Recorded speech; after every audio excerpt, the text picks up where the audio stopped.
Hi everyone, hope you all are keeping healthy and safe in these tough times.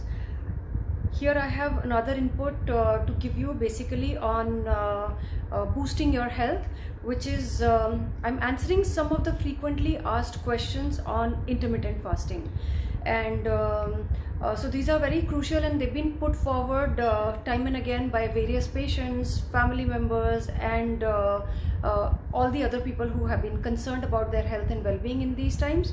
So the first question is it recommended in current scenario?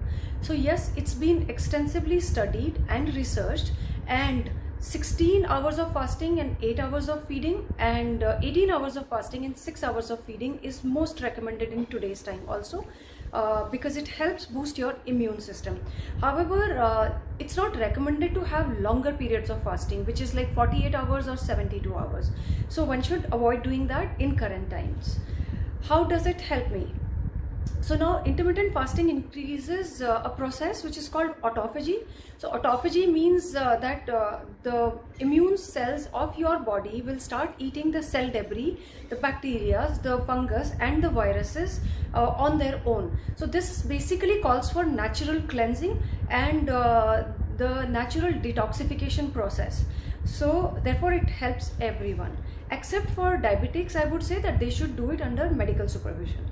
Can everyone follow this protocol? So yeah, this is the same question. Now we define this protocol for each of our patients based on their symptoms, their blood results, and the family histories and everything.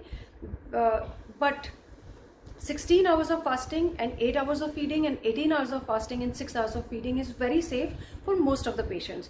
So it's okay for you to basically practice this protocol during these times if you do not have access to your doctors. Barring diabetics, again I would mention they have to monitor their dose of insulin and the other hypoglycemics which they are taking. Therefore it's not recommended that they randomly start doing intermittent fasting at this point in time. But they could go slow. They could do 12 hours and then 13 hours and 14 hours, and then they can step up. Can cancer patients follow this? Yes, cancer patients most certainly should follow this for the reason that there are two different pathways which we have in our body in the metabolism. One is the mTOR. mTOR basically is the feeding pathway and it increases your cell proliferation.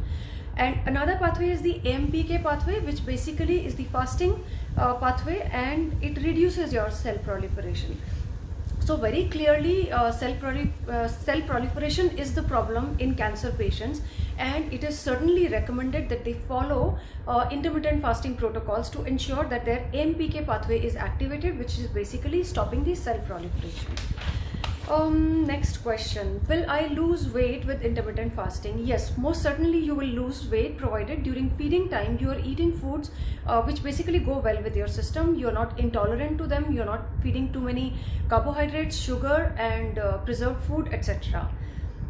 Next question is, does it help with diabetes and insulin resistance? Yes, like I said, that gradually stepping up your intermittent feeding protocol in diabetics will be very crucial and useful, and it helps drop blood sugar levels and keep them under normal levels without the medication if you follow it under strict guidance of your healthcare provider.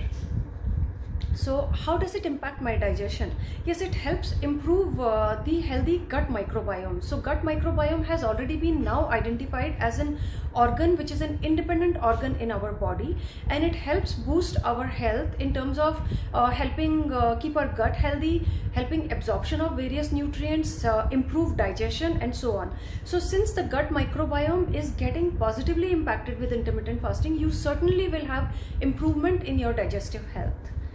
So what other chronic diseases can be positively impacted with this protocol? So various mental health disorders, they are positively impacted with this protocol.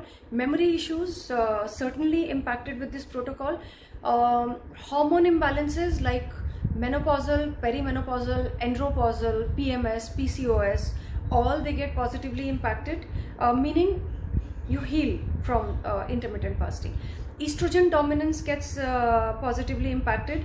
Alzheimer's disease, basically because it is called type 3 diabetes, and it is mostly because of eating too many carbohydrates. So yes, since there is a natural cellular cleansing which happens in your brain also, so it gets positively impacted.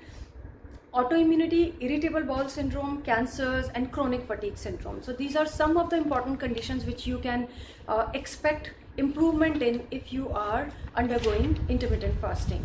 Next is, does it help boost my immunity? Yes, it most certainly does, because it basically helps turnover of WBCs. That means the old and worn out WBCs basically are eaten up during intermittent fasting, and there is an increase in number of the new active cells, which basically help improve your immune system and helps give you a better fighting capacity against various diseases. So I really hope this video will help you basically boost your immunity. So this is in addition to what we discussed in our last video on how we can boost our immunity. This is specifically on intermittent fasting, and we will come up with more videos on each process independently which can help boost your immunity. So I thank you for hearing me out.